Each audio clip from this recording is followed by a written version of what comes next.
Good morning everyone. So I am Dr. Smriti Agrawal and my topic is a clinical study of isolated 3rd, 4th and 6th cranial nerve palsy in a tertiary eye care center.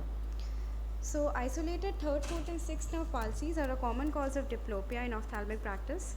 The most common cause is microvascular ischemia, but with the help of MRI, some less benign but potentially treatable causes are also identified like intracranial neoplasm and aneurysm. The need for urgent neuroimaging in older adults with microvascular risk factor has always been a debate, considering the risk and benefits of close observation with immediate testing. There has been a lot of studies done, but most of them were retrospective and considering only one cranial nerve. So, in my study, we aim to study the clinical profile and etiology of isolated 3rd, 4th and 6th cranial nerve palsy in a tertiary eye care center in the region of South India, Andhra Pradesh. There are three objectives. First is to study the clinical profile, second to study the risk factors and etiology, and third is to find out the recovery rate and to ascertain the role of neuroimaging in the diagnosis of isolated 3rd, 4th and 6th cranial nerve palsy. We included all patients with isolated 3rd, 4th and 6th cranial nerve palsy of less than 1 month duration, having neuroimaging of brain and orbit with no age consideration, and we excluded patients with multiple cranial nerve palsies of more than 1 month duration, congenital palsies, patients having no follow-up, patients having other neurological problems, and with other causes of external ophthalmoplegia. So a total of 37 cases were included in the study satisfying the criteria. Neurologically isolated palsy was defined as the absence of other signs and symptoms with the exception of headache or periorbital pain within 1 month of the onset of diplopia and during follow-up until enrollment. A detailed systemic history, ocular history and family and personal history was taken. A general examination was done including the examination of other cranial nerves.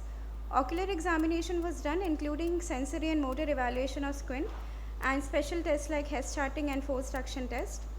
Investigations were sent and follow-up was called for 15 days, 1 month and 3 month duration. We found in our study that the mean age of onset was 50 years and male preponderance was seen. The most common risk factor was vasculopathic, constituting diabetes, hypertension, dyslipidemia, coronary artery disease, smoking, etc. The most common cranial nerve palsy is 6th cranial nerve palsy. Among 3rd cranial nerve palsy, 33% of the cases were pupil involving. In neuroimaging, 50% of the patient lesions were seen and most common lesion was ischemia or infarct constituting 26% cases. The most common etiology was found to be microvascular ischemia constituting 64.9% cases. We found that 24.2% showed full recovery, 57% showed partial recovery and 18% showed no recovery. Comparison with other trials. So the most common cranial nerve affected was 6th in other studies as well.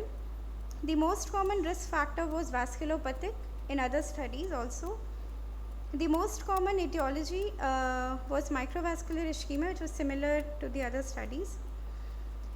Regarding the role of neuroimaging, Tamhankar et al. And Neelam et al. Also says that there is a role in the initial evaluation, but Nair et al. Says that the patients with vasculopathic risk factors can be kept under observation for 3 months.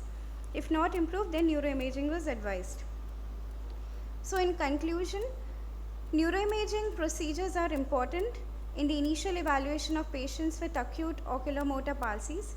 Because we did early neuroimaging in patients with vasculopathic risk factors also, we were able to diagnose the infarcts and ischemia early, which led to early intervention and there's a fast recovery.